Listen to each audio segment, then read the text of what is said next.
болсо ачыла албай каласың, финалга келсең убакыт 20 мүнөтүңдөн кем болсо 20 сом акчада тоголок молдо сүрөтүн, тоголок молдоң атабыз жетимге жакын жан элең, өлсөң дагы пул менен жардыга жакын жүрөсүң. Эй бөлө. Кечең уна менен келделем, жол катарың эки чет, кыйналгандар көп экен. Таштуу жолдо шагылдаң, акырын бастың унабыз. Ошол кезде кыйналган коробкачан оорукчанды баарыбыз көрүп турабыз. Ошолорду көргөндөн эч жүрөгүм сөкпөйбү? Мен жүргөн жерден эмне чиновниктер өтпөйбү? Айланайын чоңдорум, ооругандар көп экен. Ошолордун ойлогон майрамга чачкан акчаңды ооруганын бирөөсүн сактап калсак болбойбу?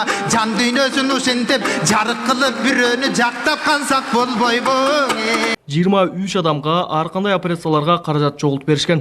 Алар өздөрүнүн башка фонддордон өзгөчөлүгү катары каражат жыйноого бейтаптын жакындарын тартып, чогулган каражатты алардын өздөрү көзөмөлдөгөн менен түшүндүрүштү. 23 адам операция болду да. Ошого 70 миллиондон ашык акча топтолду. Биз бул иш боюнча азыр ооруларга бизге мисалы кайрылганда башында эмне оору экенин бардыгын анализдейбиз. Тууган уруктар менен бир сыйра сүйлөшүп, анан кийин биздин жилеттерди, урналарды жана башкаларды анан мондай баннер кылып чыгарышып алып, анан чыгышат. Бардык акча өздөрүнүн шотуна түшөт.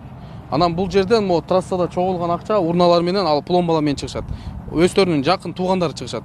Мисалы, ушу таш көмүрлүк жаран болсо, анын базар коргондо, Жалал Абадта, Ошто туугандары болсо, алар келишет жардамгачы. Кылып аткан нерсеге, фонддордун мисалы кылып аткан иштерине Аллах ыраазы болсун, бирок эми чынында өзүнүн жанына акча чогултуп, же болбосо ошол нерседен акча тапкан фонддорго мен эч нерсе дей албайм, Аллах астында жооп берет да. Учурда Кыргызстанда боор жана иштеген адамдар да жок эмес экен да. Мисалы эле айтып кеткенде, Таш көмүр шаарындагы Ош Бишкек жолунда турган жолдогу бир адамдын эле өтүп кеткен жаш наристенин эле бир учурун катталды да. Биз баягы чалып, ошо оору тууралуу билип коелу деп эле сурай калсак, ал жаш наристе 1 жыл мурун каза болгон экен да.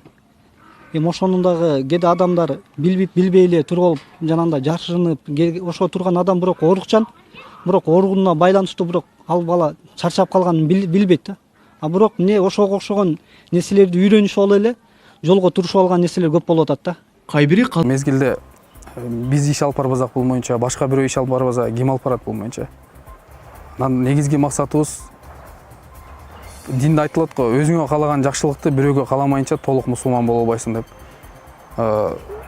Бардык мусулмандарга өзүбүзгө каалаган жакшылыкты бардык мусулмандарга да каалайбыз. Мен өзүмдүн бир туугандарым же болбосо өзүмдүн оорушумду каалабайм.